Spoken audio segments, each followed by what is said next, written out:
ஒரு நாட்டோட அரசன் தன்னோட மக்கள் எல்லாருமே எந்த அளவுக்கு நேர்மையா இருக்காங்க அப்படிங்கறத தெரிஞ்சுக்கணும் அப்படின்னு ஆசைப்பட்டான். அதுக்காக தன்னோட வேலைக்காரன் ஒருத்தனை கூப்பிட்டு, இங்க பாருப்பா, நம்ம நாடு எந்த அளவுக்கு நேர்மையா இருக்குன்னு எனக்கு தெரிஞ்சுக்கணும். அதனால நம்ம நாட்டுல இருக்கக்கூடிய ஒரு பிச்சைக்காரனையும் ஒரு துறவியையும் நீ கூட்டு வா அப்படின்னு சொல்றாரு.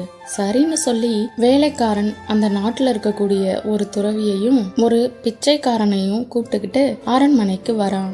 அரண்மனைக்கு வந்த வேலைக்காரன் 2 பேரையும் அரண்மனையில ஓரமா நிக்க வச்சுட்டு அரசன் கிட்ட போறான். அதுக்கப்புறம் அரசன் 2 பேரையும் கூப்பிட்டு ஆளுக்கு ஒரு கிண்ணத்துல கொஞ்சம் சாப்பாடை போட்டு அதுல ஒரே ஒரு சின்ன வைரக்கல்லும் ஒரு தங்க கல்லும் வச்சு அந்த கிண்ணத்தை துறவி கையிலையும் வெறும் சாப்பாடு இருக்கக்கூடிய கிண்ணத்தை பிச்சைக்காரன் கையிலையும் கொடுக்கறான்.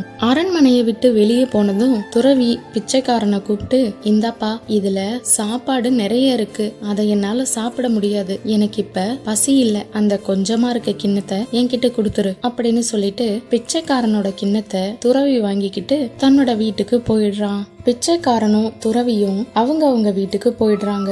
அதுக்கப்புறம் அரசன் இதுல யார் உண்மையா நேர்மையா இருக்காங்கன்னு பாக்குறதுக்காக தன்னோட வேலைக்காரனை அவங்கள ஃபாலோ பண்ண சொல்றான். அதுக்கப்புறம் பிச்சைக்காரன் தன்னோட மனைவி மக்களோட அந்த கொஞ்ச சாப்பாட்டையும் வச்சு சந்தோஷமா சாப்பிட்டுக்கிட்டு இருக்கான். கடைசியா அந்த கிண்ணத்துல ஒரு வைரக்கல்லும் இருக்கிறத பாக்குறான். துறவி தன்னோட வீட்டுக்கு போய் தன்னோட துறவி வேஷத்தை கலைச்சிட்டு வாங்கிட்டு வந்த சாப்பாட்டை அவன் மட்டும் வச்சு சந்தோஷமா சாப்பிட்டுக்கிட்டு இருக்கான். துறவி வேஷம் போட்டுதான் தினமும் சாப்பாடு வாங்கிட்டு போறான் அப்படிங்கறத வேலையால் தெரிஞ்சுக்கிறான். அதுக்கப்புறம் பிச்சைக்காரனோட மனைவிக்கும் மக்களுக்கும் வைரத்தை பார்த்ததும் ரொம்ப ரொம்ப சந்தோஷமாயிடுது. அப்பா, நம்மளோட நிலைமை மாறப்போகுது அப்படின்னு குழந்தைகளும், ஆமாங்க, நம்ம நிலைமை சுத்தமா மாறப்போகுது, இனிமே இந்த பிச்சை எடுக்கிற தொழில் நமக்கு வேணாங்க அப்படின்னு மனைவியும் சொல்றாங்க.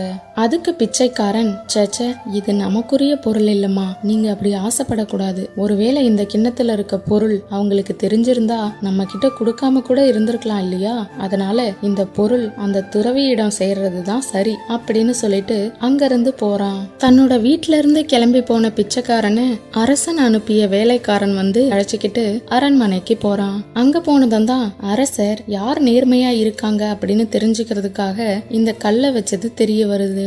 அரசருக்கு சந்தோஷமாயிடுது. அரசன் பிச்சைக்காரனை பார்த்து அவனோட நேர்மையை பாராட்டி இன்னும் சில வைர கற்களையும் தங்க கற்களையும் மரகதம் மாணிக்கம் இந்த மாதிரி பல பொக்கிஷங்களை பிச்சைக்காரனுக்கு கொடுத்து அரசன் நேர்மையான பிச்சைக்காரனுக்கு நல்ல வாழ்க்கை அமைய வழிவகை செய்யறான். இந்த கதையில இருந்து நாம என்ன தெரிஞ்சுக்கிறோம்னா, நேர்மை அப்படிங்கிறது நம்ம எல்லாரோட வாழ்க்கையிலுமே ரொம்ப ரொம்ப அவசியமான ஒண்ணு.